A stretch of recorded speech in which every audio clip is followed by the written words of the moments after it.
Shadowing. It's that time again.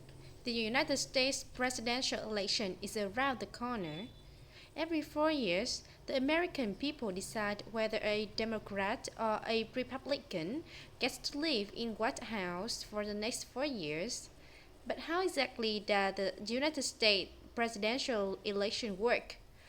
Well, to understand this, we have to take a closer look at the entire election year. It all starts with the primaries, in which Democrats and the Republicans each decide who's going to be their presidential candidate. How, how the primaries work and who is eligible to vote in them varies from state to state. In some states, every registered voter is allowed to vote. In others, only voters registered with a particular party can cast a ballot in that party's primary. Even the dates the primaries are held are different in each state, although there are some cluster primary days. For example, Super Tuesday. On Super Tuesdays, multiple states hold their primary, and it gets even more complicated than that because the people don't actually elect the presidential candidate directly with their vote. They are technically electing the delegates who in turn will support a certain candidate. In a primary, each candidate is awarded a certain amount of delegates or representatives based on the amount of votes they receive. Those delegates will later vote for their assigned candidate. Once the delegates from various primaries have been awarded, you can already get a good sense of who will become the presidential candidate. However, the delegates don't officially vote for their candidates until the National Convention. In the end, the candidates must receive over half of the delegate votes to win the party's nomination. If no candidate receives over half of the delegate votes at the convention, the party renegotiates its entries into the presidential race.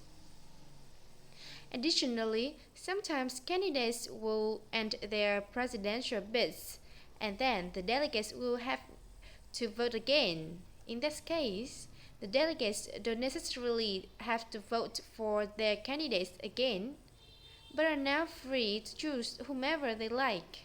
This procedure continues until a presidential candidate has been found. Once the two parties have officially chosen who's going to head in the presidential race, the actual general election is held on the Tuesday after first Monday in November. Registered voters over 18 had to vote for their president on that day. However, similar to the primaries, the president is not elected directly here either. The vote tally for each candidate determines how many electors are awarded to that candidate. These electors will then elect candidate. Each state has a different number of electors depending on how many people live in that state. But the electors cannot simply vote for the candidate they wish. In 48 of 50 states, the elector tally is awarded winner take all. This means the winner of that state gets all the votes from that state. Let's say a state has 10 electors. If at the end of voting day, the tally awarded 6 electors to the Democratic candidate and 4 to the Republican, the Democrat has won the election in this state and gets all 10 votes, while the Republican gets nothing. The winner takes all. This is why in so-called swing states, states in which both parties have an equally high chance of taking the win, Candidates are campaigning harder than in other states. It's hard to predict the electoral outcome pre-election in these states. There's a total of 535 electors. The candidate who can secure more than of the electoral vote has won the election. This is why electors from swing states are especially important. Once the elector has been awarded, it's basically clear who will be the next president of the United States. Why?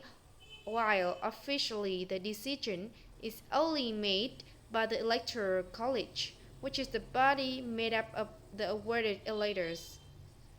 This is usually 41 days after election day.